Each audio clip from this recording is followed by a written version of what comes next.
All right, folks, we're back. Thanks for watching that commercial break, and it looks like we're about ready to go.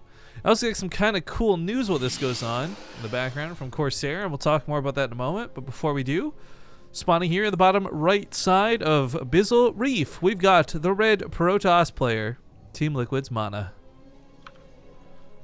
In the top left is the blue Zerg. He is Nerchio. Oh, why's the ad button broken? Rip. Okay, well, you guys may have had an extra 20 seconds of ads there because things got all broked. Hopefully that's not the case. But yeah, so we just got news during the commercial break. We got approved for the affiliate program with Corsair now, which is awesome. So it's no longer simply like, hey, go to their website and hope for the best. It's like, hey, if you guys buy one of their headsets, we'll get a bit of a cut, and Corsair will still love us. So that's going to be pretty cool. We'll get the store and the affiliate links and everything set up after the cup's done today, but going forward, that's going to be an option. So if you guys have been kind of mulling over like whether you want or don't want one of the awesome products that these guys offer, hopefully this will help convince you a little bit more. Yeah, that's a pretty cool deal. Best of 5, PvZ. Yes, that's right. That's one of the big Nerchio things. playing too, so seeing that third base taken is not too surprising. Yeah, and that's one of the bigger points too, that this is a best of 5, not a best of 3. And I think even in the most one-sided series, like let's say Nerchio, we went over the Aligulac stacks. This wasn't the case. But let's say Nerchio was the type of guy to constantly 2-0 MaNa. I think a best of 5 is actually where you get a chance to come back and put a point on the board. And we actually see and have seen a history of really cool kind of reverse kills from those bad situations. So I do love the ideas of best of 5s for these finals. I think they make the games a lot more fun, and I hope you guys are enjoying them too. But speaking of Corsair, that quick reminder that this tournament is also powered by Twitch along with the BTSL, and many of the things we're doing and now are sponsored by Twitch officially here on BaseTradeTV, which is awesome. So that's Twitch giving us money. A little story for you guys too, by the way. When Twitch gave us the money to work with, they told us one rule though, one caveat. You have to spend this on StarCraft. And I'm like, that's not gonna be a problem. So I'm really glad we were able to stoke up the events, make them bigger and better. And again, if you guys really want to show your love for it, the best thing you can do, honestly, is just sub to the channel. Whether it's through Twitch Prime or regular subscription methods. Now that we're actually sponsored by Twitch, you're helping out Twitch and us even twice as much. Oh. I don't know what they thought we were going to do. Well, I gotta imagine a lot of people out there, more popular people than us, they get the sponsorship money for whatever their sponsor representation is, and it probably is just like, hey, this is just so you put our name on things, but not like, hey, you have to run specifically this for this. That's a good point.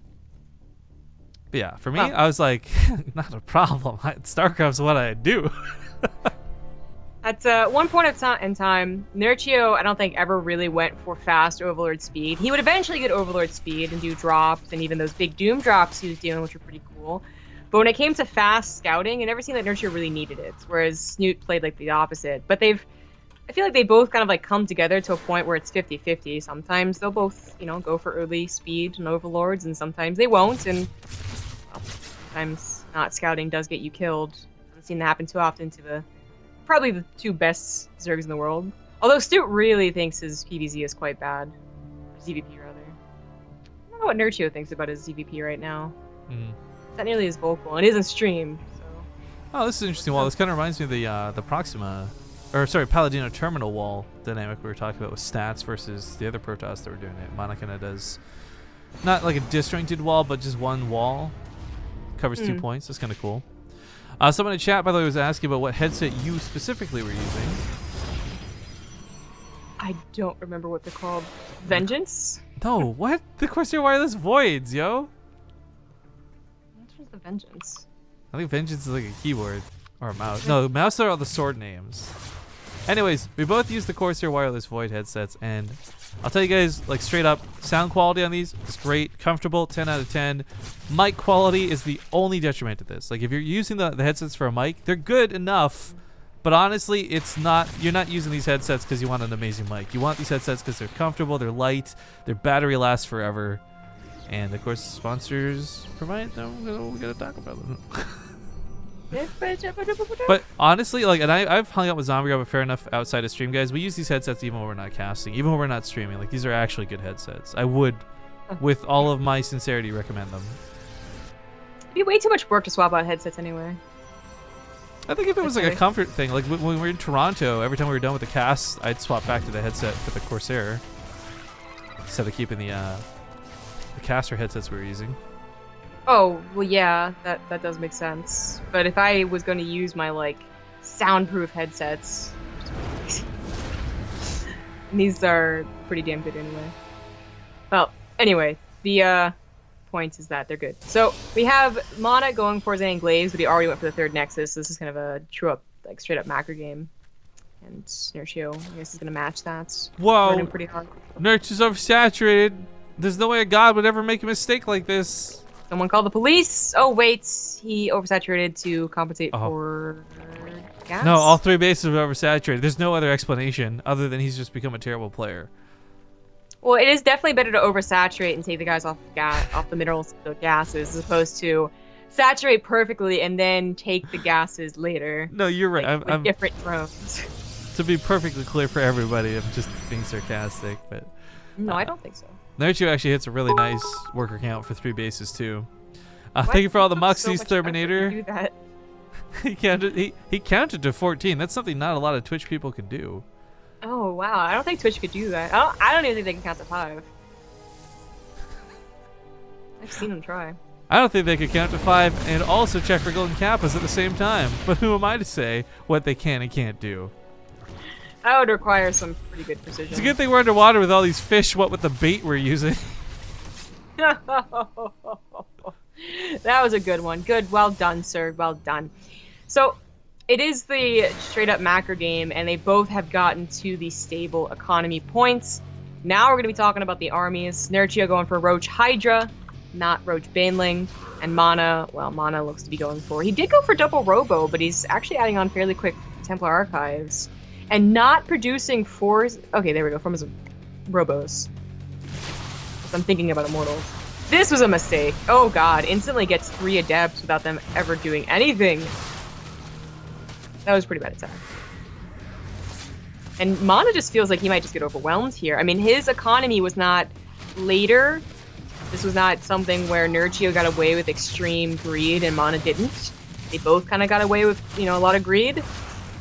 But MaNa, especially with this maneuver, losing quite a bit of army supply. Yeah, this is actually a bit concerning. Well, he does have double robo production, and Immortals are so good versus Roaches. The problem is that it's not just Roaches. There's Hydras behind this too. There's a lot of damage coming his way. And MaNa's down like almost 30 army supply. That's not going to cut it. Unless those force fields are perfect and the Immortals catch a lot of these Roaches off guard, there's actually not that much here to defend. He needs to be pretty clutch, but I do believe in... The Protoss defense can hold, I would say, the 20 to 30 army supply. Sometimes even larger, like if it's only Roaches, right? The fact that it's Roach Hydra is a little bit more disturbing. Yeah, it's the Hydras that make me worried about this, not so much the Roaches. What were you even doing? What, you're on a date or something? Like, oh, well, that's what happens when you're on date. That's what happens when you fornicate children. You die. Cabin in the Woods taught us that. Until Dawn taught us that. Well, you can confirm that Zealots are into butts, I guess, as he was hanging out with the Sentry. Inverted butts. Inverted bobtail butts. Anyway, there wasn't a ton of Hydras, so I don't even think the competition was too scary yet from Nerchio. And I think he's, you know, he probably feels confident with his army type and supply, but it's Abyssal Reef, and he can't get that really awesome concave that would maybe end the game on, like, Newkirk. Disruptors are out too, and that'll certainly help MaNa. You messed up. Did I though? You did. And everyone would notice that. All right. Well, Roach. Shard, nowhere near finished, so these Zealots are just getting slaughtered. Well, Do nothing. The Roaches and the Hydras tear through all the cannons, all the pylons. This mothership, of course, coming now with full energy, and there's nothing left to overcharge.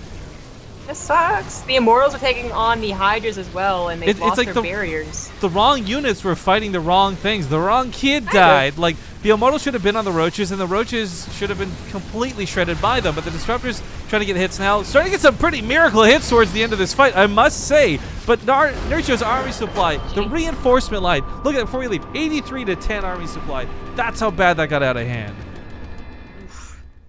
Not the most exciting game, and ended kind of in a flash. But all right. Yeah. Teach J asks, are you playing H1Z1 with Nathanius tonight? If I'm available, I'm always down to play H1Z1 with Nathanius. But lately I've been kind of busy just trying to get things together for the move, so I don't know. I will say that if I have free time, hell yeah. Well, you don't have to get up as early. That's true. Thank you for covering that for me. For those who don't know, I guess, yeah, a bit of a nod to Maynard, who will be taking my place tonight, as he'll join Zombie Grub for the Alima League cast. Yes, he will. But next map is going to be on Honor Grounds. Honor Grounds should really have a U in its name. No, it really shouldn't. Well, then it would just be Honor Grounds, Zombie Grub. So you got baited hard. That's not how that works. Well, you Don't just try and find a you rule said in there English. you said there shouldn't be a U in the name with your statement. So how would you spell ground, Zombie Grub, with no U? Well, if you can say honor, can't you say grounds? Honor ground. But you say honor and ground. Zombie Grub, don't try and recover off this. You goofed. You were trying to get me for being Canadian, and I was just baiting you into this terrible, embarrassing incident. Congratulations. Is you fell honor for it. and grounds the same O sound? Or no, it's not. Or no, it's not. Never mind. You need a second? Are you good? I'm good.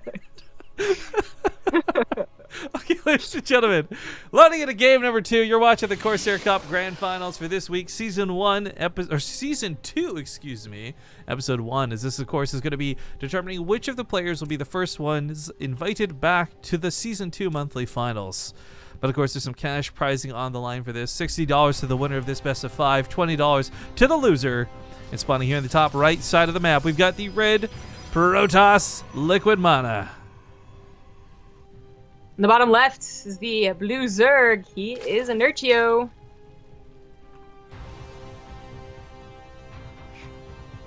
What did you say about, like, what did you mean with the wrong kid died? The wrong kid died. I done gone smell blind, mama. I don't understand that. It's from a movie. Don't worry about it. Oh, okay. Because I was thinking, like, there was a Goosebumps movie with Tia and Tamara, and Who? what happened? It was like the twin was, like, one of the twins was, like, still good, but the other one had a replicated monster. So they were like, it's me, like, I'm the real one, like, shoot that person. And you think that she shoots the right one, but then, like, at the end of the movie, like, the twins' eyes turn red or some shit. I always hate that cliche where it's like, which is my real dad? I don't know. Yeah. Gee, exactly. I don't know, Rick. Which is I can't do it. Rick and Morty had a good spin on that with the whole, like, Rick and well, Morty they had weren't a great replications. spin on everything. Okay, yeah, that show is speaking of amazing. the poopy butthole episode, because they weren't replicants, but they were, like, supposed to be part of your. Mr. Poopy Butthole. Oh, I cannot wait for season 3. Season 3 win. Tammy is a bitch. Why is Tammy always a bitch? Oh, yo, did you see the Stranger Things trailer? Yes. Oh man, that looks so cool. Exciting. I was really disappointed that I didn't watch it live though, because I watched it, like, someone was like, Stranger Things trailer, right? But apparently a bunch of people were saying how they thought it was like an old Eggo commercial.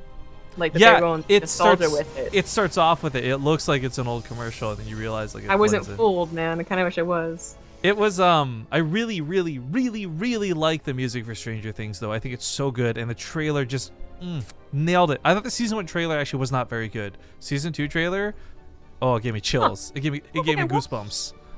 I never watched the first trailer. Interesting. I have to go see why it's so bad.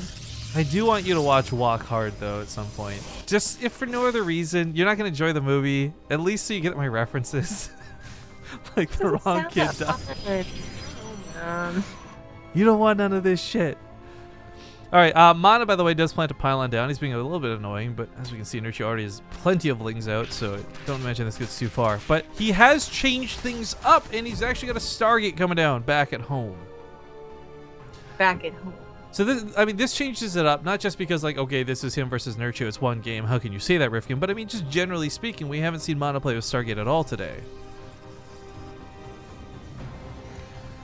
Really? You saw a Void Ray somewhere. Well, he got the Void Ray out of desperation against the Liberators when he had no other answer, but I mean, outside of that, it's... Yeah, I guess that was the only thing. Yeah, you're right. All right, so he does open up this this game with an Oracle. It's also cross spawn, which is maybe not going to be the way that it goes. I don't know. But it should just be third base taken from MaNa with very little else going on. It's probably just going to look a lot similar to last game, really, unless MaNa has some tricky thing up his sleeve. But Nerchio deals with the Oracle fine. He finds, figures out it's an Oracle. Oh my so god. he can drone really hard. He'll get a good economy, and then it's going to be MaNa trying to defend again on 3 bases. When you accuse someone of having a trick up their sleeve or an ace up their sleeve, are you basically just calling them a magician? I guess. Because No. who else An classically... ace up your sleeve. An ace up your sleeve isn't just magic; it's also cheating. Ah, that's true. Like the old Western poker stuff. Yeah. Just thinking how terrible of a thing that actually is. Like, congrats, you're David Blaine. What? There are good magicians. There are. God. Quit turning my soda into Cheetos, David Blaine. Jesus. I don't get that. No. Oh, you're killing me, kid. You know what? For every single time you make a reference I don't get, I will make one SpongeBob reference that you might get but don't like. That's fair. That's fair. All right, Fleet Beacon starts up back at home. MaNa playing Undergrounds the way we've seen many other Protoss play it out. We saw Namshar die to stats yesterday doing this. A lot of folks just don't like dealing with it, and with the 3 base setup, you've got the economy to go carriers. So this will change things up. If Nerchio thought it was just a Stargate opener into a fast third, you're droning, you're figuring you have time. It's not so different if you found out they're going for carriers, but you might have been a little more time pressed. You don't want them to get the time to get cannons up or resident enclaves or 5 carriers instead of just 3. So basically it's a question, does Nerchio spend too much time dilly-dallying? I'm racking my brain around this right now. Was it Curious or who was it yesterday? Basically, the quick Hydras worked out really well because they got the carriers before they had Graviton Catapult. They got the carriers before they could really build the interceptors that was on Abyssal Reef. Yeah. But the point of it was, it was a really cool fast attack that really just kept them choked out, and they never got to comfortably build up, even though they had carriers out. That was also a game that he had an earlier lead in. There's other things happened, and whoever the Protoss was didn't get any accessory units. Usually if you go for Stargates, you got Phoenixes, that's what he got. And I really feel like that's the most dangerous way to go to carriers, because Phoenixes can't really help that much against Hydras unless they're really overwhelming. Well, unfortunately, this hasn't been confirmed yet. Nerchio's going to do a bit of guesswork. He's a smart guy, so he probably knows what's going on just from the fact that it's the map of the base setup, but he's still not confirmed. There we go. Sees the Phoenix for the first time. He knew there's one Stargate, but will he know that there's more? As the Overseer speeds into the base, he needs to see that Fleet Beacon. He's going to see it. Okay. By the way, Nerchio hates this build. Nerchio's the one pro player. I'm not gonna drunk. Oh, on the hot scale, I'm a 10, baby. Nerchio's the one pro player. I would actually not even be surprised if he tapped out seeing this, having seen it so late type thing. But he's still going to fight it out with Hydras and possibly even Corruptors. Double Spire for upgrades on this one. Oh, okay. So, well, I do think that if you can afford it, if you have this baller economy, and he has a pretty good one, going for a Hydra attack into transition to Corruptors is a very good way to just KO carrier player, because the Adepts want to be able to help out for the secondary attack, and you would have reduced, hopefully, at least a little bit, the carry number, and they won't be able to afford to go Void Rays to help against the Spire. So I would like that more so than if Nerchio was just going to get 14 Corruptors, because if MaNa scouted that, he gets a couple Void Rays. It's not so bad. If he does the attack first, then MaNa might be stuck on 3 bases. So, side note, someone in chat mentioning that Justin Roiland made a game called Accounting that we should check it out. I actually have a video on YouTube of me playing Accounting in VR, and it is, without a doubt, the most... Pardon me? Is it like Payday? No. No, not at all, Zombie Grub. Oh, okay. It is the most stressful game you'll ever play in your entire life. Okay. That doesn't sound that fun. It is really fun, though. Okay. All right, next this gets canceled. The timing on this is kind of interesting, though. So MaNa does have Graviton Catapult, so he's not going to be caught with slow carriers launching slow interceptors. But Mothership Core turning into a mothership while this goes on, he's got quite the setup. I did not expect mutas. Huh. Yeah, me neither. Right then. Alrighty. I mean, maybe So- Resonating Glaive bounces? I don't know. So the one problem with mutas is that they can be caught and they don't one-on-one carriers, you know? Like, they're not really supposed to tango with any army units. you know? Ah. Okay, so this was kind of a cool attempt at a stasis trap, ends up not working. Nerchio was really hoping that all the carriers would respond to the drop, as he saw quite a few move over, but that did not provide the opening he needed to get into that third. But mutas may have started, Corruptors follow up. I mean, the Yeah, mutas okay, are... that's... So I this is actually- an attempt at making him make phoenixes because he's going to show the mutas? Oh, no. So I was thinking about this just now. I think I like the mutas because carriers are slow units. It's like you're not going to be able to keep up with the mutas bouncing around from base to base without leaving carriers parked there. Oh, that double So- sucks. I thought it was linked. But anyways, if this is something where, let's say 3 carriers or even 2 carriers are left in the main, that's 2 less from the main army that Nerchio has to engage later, right? Like, you're leaving carriers behind to catch the mutas because you can't keep up with them. Yeah, that is definitely the upside of the Mutalist, but I would say it's too good of a map for extra bases to really depend on mutas getting things out of position enough. Yeah, That's not that's the way true to phrase too. it, but Undergrounds is not like, you know, I have to take leaps and bounds to defend extra bases. It's not the easiest 3 bases, 4 bases, 5 bases either, but that is more to do with the amount of pressure you can apply to the forward bases, not so much about the room you have between the bases. So I don't know. I think the mutas can be cool in a bunch of different aspects, but in this game they did not really work out. And we're just gonna back to Corruptors against Carriers, which Well- I want to note. Nerchio, you know, I thought MaNa was gonna go for Void Rays. He never did. Corruptors might still be able to do something. Yeah, 2 more Stargates are coming down. I almost out of production desperation, but I guess for those who don't know, like, you don't see this made and shut down by the carriers. It's funny because a lot of the aspects of this game, it's like carriers don't beat the Hydras, the Adepts under the carriers do. The Storms do. Same with the Corruptors. Like, the carriers don't necessarily beat the Corruptors. It's usually the 5 or 6 Void Rays that are with them. However, there's no Abducts here, and that Mothership's going to provide that cloaking. There's no detection. So, no Vipers, no Overseers, no chance to really fight this army right now. Not cost effectively, at least. A bit awkward.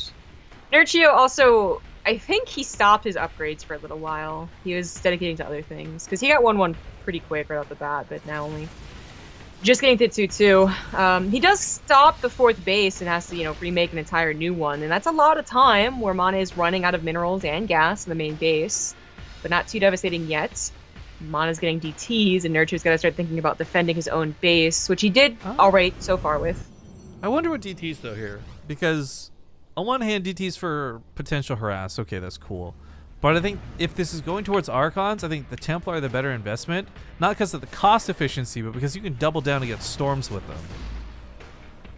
I'm so Yeah, worried about this yeah, army, though. definitely I mean, Storms. he's going to get right on top of that Mothership. She's going to probably recall right away. This might leave some he's carriers not. behind. Oh, there we go.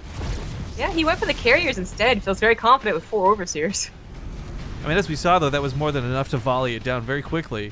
Carriers, of course, take the bonus damage. Unfortunately, being massive units, they do fall prey to the Corruptor's bonus 22 a shot.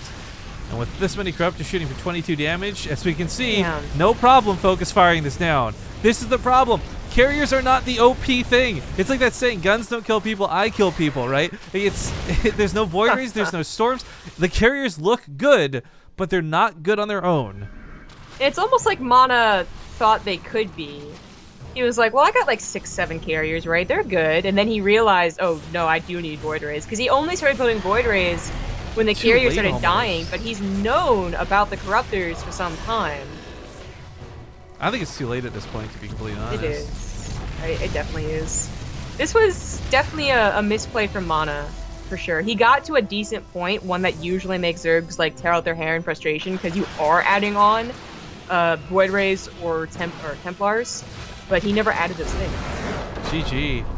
You know, I know it's not the first time ever that Nerchio has beaten that, but it might be the first time we've cast him beating that, because we've seen much lesser players beat Nerchio with similar builds. So easily, I would say. I mean, we've seen him beat it with like Mass Hydra on the ground, and it works, but not quite easy. That was really just, I got Corruptors, and then I moved in, and then it died. Which is, again, surprising, because MaNa's not a pushover by any means. Yeah. But okay, that's going to send us into our first commercial break here in the finals, so do stick with us, guys, and we'll see you in 2 minutes. All right, folks, we're hopping into game number 3. What is possibly the last game in this series? Keep in mind that this is a best of 5, so this is MaNa's last life going forward. He has to win all 3 games in a row if he wants a chance to survive. But I got some things to talk about, I guess, in response to chat in just a moment. Let's get these intros done first. Spawner here in the upper right side. He is on, again, his last legs. It's Team Liquid's MaNa. In the bottom left is the teal Zerg. He is Nerchio. And of course, this was MaNa's map pick, so maybe he's got something planned specifically for it. But just a thing to discuss really quick. A lot of you guys are kind of like, oh, MaNa must be in a slump. Well, this, that, the other. MaNa maybe thought he was doing too cocky with this. I mean, the reality is MaNa never had a great army composition. It looked like that at first, right? Because you're like, oh, he's got the carriers. This is it. It's happening. It's here. But really, as we discussed, and I really want to emphasize, it's not the carriers. It's almost like when you see a Zerg player, better context here, is like when they go Ultras versus Bio, and they've got nothing to support them. No fungal growth, no links, no nothing. And you just watch Terran kite them down. Suddenly, Ultras don't seem like such a good unit. Like, the carriers are, in my eyes, very much the same way. If they don't have a lot of Adepts under them, or Archons, or Storms to help with that air clump, I mean, consider for a moment, right? If MaNa had 3 Archons blasting those clumped up Corruptors, they never would have been able to dive on top of the carriers. But I think he got so flustered, he got so stuck in that 3rd base, not able to take the 4th, he wasn't really thinking about that at the time. But I know for a fact he's able to go for that composition before. We've seen him do it. So it's one game, and everyone in chat who's like the fair weather fan that gets like upset with MaNa because of one game, like, you guys are being way too hard on him. Yeah, it is a little harsh to say that one game until he doesn't know how to play it. I'm sure that he does, but there are so many outside factors. A lot of mental factors for sure, but also just decisions like going for the Dark Shrine over the High Templars and the Adept attacks instead of using 7 Adepts worth of minerals and gas to, again, probably just go for the High Templars.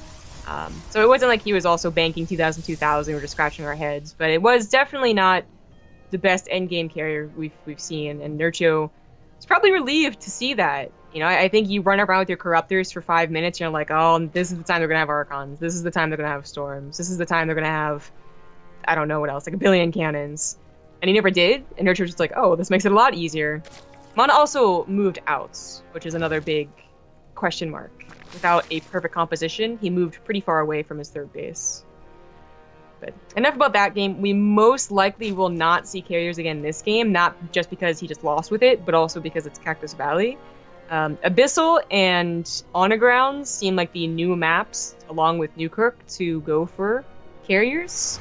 I guess technically, Force of Will, you can go for carriers any map you damn well please, but there are some that benefit more than others. Yeah.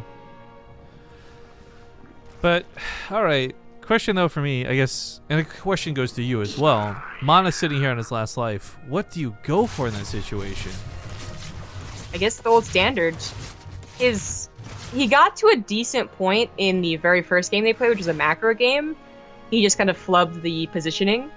And to go for another one with some light harassment with a DT build isn't the worst thing in the world. I do think that MaNa on a good day can take on Nerchio's macro game. Yeah, I'm absolutely behind you on that statement. Oh well, I think you do 7-year Twitch. Keep the matches coming. Thank you. 11-month resub. Unfortunately, this might be the last match of the day, depending on how it goes, but we'll definitely have a lot more casting coming. Again, later tonight, we'll be back. Well, Zombie Grub, rather, will be back with the Alima League. She'll be casting with Maynard, because I have to head out over to the Corsair HQ, guys, because that's, like, this is happening. It's so real, and we're going to be setting up for some staging and starting to just basically prepare the office for March 25th and March 26th. Again, Corsair sponsors of this cup every single day, every single week for the last year now, combined with the fact that they're offering their home to the Ting Season 3 Finals location. These guys are just absolutely the coolest. The coolest. It's pretty exciting stuff. Feels very professional. We're gonna go over there and look over the scene and be like, quite, yes, that needs to be over there. And we need building plans approved. Building professional. Blueprints and things and whatnot. Yeah, just start listing off words that sound professional. There are the 4 DTs being warped in. MaNa did take, I would say, what is a greedy 3rd base. Usually they're supposed to be preoccupied with the Archons, and it works fine. But occasionally you just don't have anything being warped in at home, so they surprise you. But But it looks like he has enough SimCity around it, and a couple of adepts saved it too, so it works out fine. There is a pretty big part of this too, though, that this is straight to Archons and not DTs. I mean, MaNa is actually one of the better War Prism micro players I can think of. Like, and I compare that to Korean. So I know he can do a lot of good drop micro with the Archons, but I feel like you get so much extra out of just going in with the DTs and swiping some things down. It just feels like such a shame to lose that opportunity, I guess. Yeah. I think there's also something about what the Protoss player wants to put emphasis on. Like, if they want to try and win the game, like Zest style, and want to focus on killing a Spore Crawler and really just give all of their, mental prowess to the micro, then sure, go with the DTs. But if this really is just going to be like, this is a formality, I'm hoping that you're scared because I want to have a superb macro game on the backside, then I guess just go for the Archons. Because they're not going to do too much usually. Kill a couple of Overlords is usually what they get to do. And MaNa is trying to get a very good macro game. As I said, like, that third base was pretty early and it was saved. It's it's healthy, and he is producing probes, running it out probably too. Well, the Archons come back in for the next round, but again, picked up and shuffled away. Other side of the map, I guess it was the Overlord getting picked off. Yeah, just above the high ground there. Bit of a supply block. Don't worry, we didn't notice. It's already gone. But he tries to get that third base set up and going. Yeah. I mean, the nice thing, the great thing about this is this isn't doing a lot of damage directly, but it is keeping Nerchio at home. Well, if he gets that drone, that'd be super annoying. But losing one of the Archons was pretty devastating to the potential to stay around longer. Yeah, not worth. A little bit better because I don't think MaNa is trying to follow up with an all-in, but still not worth a single drone. Nerchio is already at 72 drones, by the way, actually almost 80, these last few popping out, and 4 bases. And this really was just a formality of a progression. Keeps tabs on the Zerg composition as well. It's never worse. It's never bad for me to do this. But it's going to come down to Nerchio being aggressive, almost for sure. The thing about, if MaNa wants to push out with his army, bring the mothership, I guess, and that's whatever, don't bring the mothership core. And if you get stuck in the middle of the map, that's going to be a really hard position for MaNa to take a good fight. At least back at home, he has a couple of chokes to fall back on.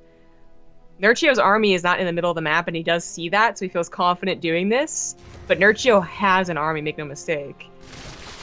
Yeah, and I think the scariest part is that there are Hydras in this army. If this was just Roach Ravager, it's not so scary. I think Force Fields and Immortals are good, but the Hydras are going to just do so much for him. And of course, he didn't exactly invest in the Hydra range. He's going for Hydra speed first, but he's still going to have no problem shooting. Oh, it's the same thing as you're right. Excuse me, I'm dumb. I keep forgetting. Oh, wow, you went like 6 months back. I did. I just went back in time. But the point is, he didn't have that if the attack had hit just then. And that's kind of what I was getting to. Regardless, though, it looks like he will have it for the follow-up engagements. And the big part of that is being able to shoot over those force fields. That ended up being a smart move out by MaNa. Like, it could have been the most dangerous thing he did, but he did have good scouting. So, scared Nerchio a little bit and took a 4th base behind it. So, it ended up being pretty good. Second Robo on the way. Maybe he could even afford Templar Archives or Charge or Resident Glaive. Something else from his Twilight Council, basically. I mean, he's still perfecting his army. I definitely feel like Nerchio, when it comes to like a right now fight, is still going to take the better engagement. But with MaNa having so much income off all these bases, 8 gateways isn't too bad either. I feel like he's got reinforcement potential. So Defender's advantage, Defender's fight might work out here. But if Nerchio's moving towards like a Lurker Den, like he's really getting all the tools possible and available to him. He's also splitting up his army, so I don't think he'll be able to take one great engagement, but he will take one of the 2 engagements greatly. Yeah, that's a good way to put it. He left what usually is enough for like a Ling run by back here, but not to another half of the Zerg army, so he'll just straight up lose his 3rd base, and that was simply mis-scouting. He had done such great scouting up to that point. His Phoenix saw the army move out, but he was missing an observer or something off to the left. Now he's split up a lot better, but the damage has already been done. He can afford to replant a 3rd base and still probably be okay if he gets it immediately. So that is kind of the question, does he get it immediately? I feel like even if he trades out all these Hydras and loses them, which it doesn't look like he will, he still would have done more than enough just by knocking that base down. And replacing Hydras is not a problem for Nerchio right now. He's actually a little bit shy on Larva because he just made a big round of Lings, but for the most part, his bank is 1600, 1600. Like, he is good to go when it comes to making new units. Well, MaNa wants to find another way to secure his third base other than just taking direct fights, so some harassment would be pretty good. Or just mix him in Archons, never mind. I still think that harassment would be good. Like, actually forcing the army back without Nerchio just doing it for him would have been a safe maneuver. The Lurkers are on the way. We got Pathogen Glands even on the way, so a couple Fungals could come out. A couple Lurkers feel a bit, like, accessory. They're like a handbag right now. Not a shirt. I'm actually not even sure why he bothers getting them. Maybe it's for harassment. Maybe it's for pulling the army apart. But yeah, there's those Fungals that I'm a little more scared about, because MaNa's army is still a lot of Blink Stalkers. Oh, damn it. It started snowing again, by the way. I hate looking outside my window right now. I love it, man. I want to go out for a walk. I actually really miss being a kid and enjoying the snow because you do like the sled rides, right, and all this other stuff. And I'm too old and too heavy, and it's just like. Oh, every time I think about going outside snowboarding, because I used to snowboard, I just hate the idea of getting like, you know, snow on my pants, or getting like not just cold but like wet cold because it melts, and you're just like, ugh, worst. You know, I've never been snowboarding or skiing actually. I've only ever been sledding, so maybe that's totally fun to do. Pretty expensive. I wouldn't advise it. Oh, forget about the cost. I mean, it's just like I have. Oh no. Oh, hold the phone. That's a cool story later. We got a small attack down here, but the Lurker set up very nicely on top of this base. MaNa quickly warded it away and looks like he'll lose it again, but he will get a good trade for this because Nerchio's Lurker Den is on this side. However, no, Infested Terrans, what's he gonna do with these? He already got one Infester, so it did make it even more worth than just pulling the drones off, but he lost his third base and a good chunk of Stalkers because he didn't blink away in time. Yeah. I mean, I just want to point out, like, Nerchio did have to spend quite a bit of money to replace his army, but he still has more left over. MaNa's got a pretty good mineral bank. His gas, I feel like, is going to be a scary thing to run out of, but one of the biggest things for me is he's coming up on +3 weapon upgrades. Nerchio might be moving towards possibly Ultralisks or whatever, but +3 weapons on these Immortals, they're going to tear through anything, whether they're armored or otherwise. But MaNa finds himself probably in the most difficult position on Cactus Valley. Good concave, and Disruptors will look absolutely useless. Oh, there's a lot of force field. Damn. That saves. I really like the Lurkers trying to come in from the top side, too, but... There's no Observer? Oh, there are. No, there's two. Just hasn't gotten them yet. Well, even if you can see them, it's still not easy to engage into Lurkers necessarily, but... There's only two. And once he found that out, yeah. Oh, I don't know about blinking forward. The army is still there. Yeah, Nerchio want to get in there with the Lings. The Infestors now creeping up to the front lines. He's got to be careful, though. The Disruptor shots are going to hit a lot of the Hydras. No Fungals, no Infested Terrans, and Nerchio's army's the one that's actually losing out here. Yeah, the Fungals were pretty late, and the army would end up being kind of glass cannony. You know, all the roaches had really died, and it was really Ravager, Hydra, Infestor. Looking a bit grim for Nerchio, but he does have Ultras on the way. A lot more Lings, too, which are going to be effective. Well, they have +2. Like, they're going to be pretty good. No Carapace upgrades, though, so his Ultras are still not that well. I mean, even then, even with Carapace, you got 6 Immortals. They're going to, like, one-shot the Ultras then, I feel. But Ultras do bring some good damage. Transfuses trying to go in to keep it alive. Big surround with those Lings, too, and the Fungal Growth's holding it in place, so never you mind. Nerchio breaks that army in half. Wow. Well, that was what I thought was going to happen in the middle of the map. Happens at Nerchio's choke anyway. 4th base, and Nerchio will barely save his 3rd. That's got to kill old MaNa here. Like, that's a morale killer more than anything else. Yeah, and the MaNa didn't replace his Nexus that quickly, it looks like, so it's only about halfway done. Yikes. Over. Okay. He doesn't have that much of an answer to the Ultras, but more importantly, I would say he doesn't have that much of an answer to the Lings. Oh, he's got 4 Archons now. But the Immortals still have to be made again. By the way, we had a $10 donation I had missed out on earlier from Alaska Winter 923. Thank you very much. Oh, the Disruptor shots, though. I've never seen that happen. Well, now you can say you have. The Ultras do get some payback on the backside of this. Nerchio might be reaching it a little bit too deep, but oh, the Neural Parasite on the Archons! Oh, I heard the voice, too. That's super cool. Of course, he gets the benefit of that +3 weapons. Doesn't last that long, but that's pretty nice. That kills the base. This is such a tough spot to be in for MaNa, because Nerchio, well, he's making mostly just Lings, and I mean, it's Lings that are decently upgraded. Nothing that MaNa has is really great against that. I mean, you got a couple Archons you could argue, sure, but... Yeah, it's the Archons that are helping against the Lings. But here's the other problem about Lings, is that they start to get in places you can't protect. Like in your maybe pants. Maybe a DC or two. When you take them down fast enough. They have adrenal glands too, by the way. It's only +2 weapon upgrades, but they do have adrenal glands, so attacking really fast. Takes down the Nexus. A lot of probes died, and MaNa is starting to just get to this position where his army is good, but it's not fast enough to respond. And Nerchio just keeps picking off part his income. MaNa's not going to be able to warp in new units. I hesitate to look at the income graph. Oh, it's really blue. It's like a big lightning bolt. Aw. It's like it's Abyssal Reef, and that part's under the sea. Oh my god, and that's the ground level. Wow. And all the red is all the bodies floating up. Anyways, thank you, Alaska Winter. There's in $10 says plays the John Cena intro for sentimental reasons. ! Secret! ! Mega. Zulu hit us up with an 18-month resub, and I think that catches us up as the final battle looks like it's going down. This is all MaNa has to fight with, and the Lings run in from behind, catching the army on the backside, and even these Ultras aren't dying.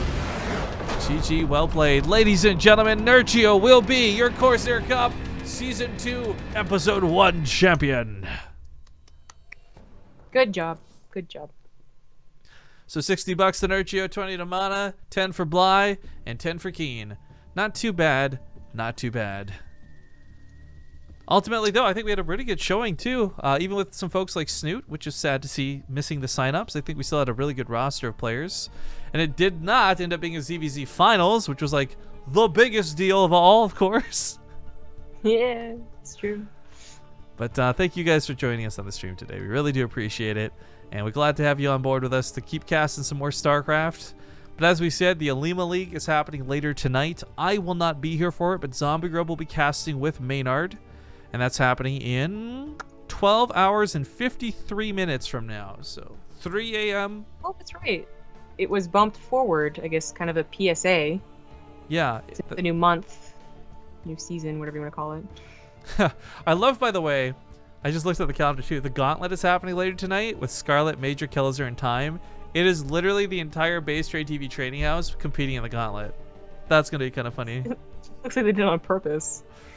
That or it's just easy players to grab. I don't know. I actually don't know. Gauntlet used to run qualifiers. Maybe it was just a coincidence of things. I haven't been following the Gauntlet, so I don't really know how they do it. But anyways, there's a lot of good StarCraft coming up later today, later tonight. So make sure to join Zombie Grub for it. Give your support. Watch the channel. Have a good time. And make sure to hit that follow button before you leave today so that you always get notifications and you come back when we're live with all these great casts. Shy of that, though, make sure to check out our sponsors. Don't forget the ones that aren't even here today, like Ting, bttv.ting.com. If you're from the United States, get $25. But yeah, I think that's going to wrap it up. So, Zombie Grub, thank you for joining me as always. Thank you in advance for covering my ass later tonight. Any final words before we take off? Follow me on Twitter at ZG Gaming and on Twitch, Zombie Grub, and look down below at the Amazon links. Use them if you buy anything on Amazon. Awesome. And of course, make sure to follow me on Twitter, guys, _Kings. Follow BaseTradeTV. But most importantly, please make sure you go subscribe to our YouTube channel, youtube.com/BaseTradeTV.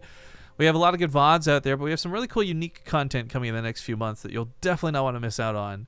So thank you again for watching. Have a great day, everybody. And we'll play some ads to end the stream and find somebody to host. See you later.